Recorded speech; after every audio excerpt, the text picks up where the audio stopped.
Well, this summer's power outage in the Northeast could end up costing billions. And with companies pinching pennies these days, they can't afford to lose that much over lost power. David Stevenson gets the hookup on the system that has a lot of companies making a hot click.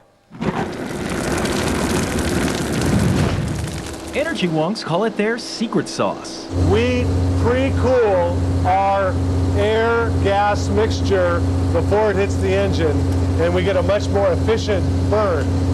So here we go. It's big, it's heavy, it's loud, and it vibrates. Not something you'd imagine sitting above the governor's San Francisco office, but it is California in the age of Arnold.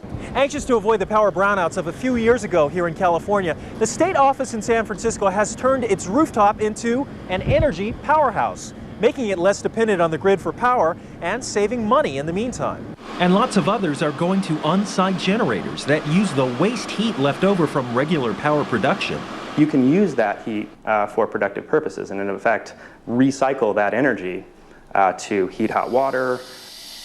The Cal State building gets 40% of its power from the rooftop plant and pays about 8% less than it would if it bought power exclusively from PG&E. But now it also has an option if the main power grid goes down. These buildings get about 2 to 3 times the gas mileage, if you will. The model, called Combined Heat and Power, or CHP, is part of a shift in how Americans are thinking of energy. We don't need big power plants located a long way from cities. We can produce power much closer to where people are, reducing the need for transmission and distribution, and providing cost-effective and efficient power locally. So far, government buildings, universities, and corporate campuses have signed up, places that stand to lose millions if their power goes out. That's a major driver today that wasn't such an interesting driver a month ago.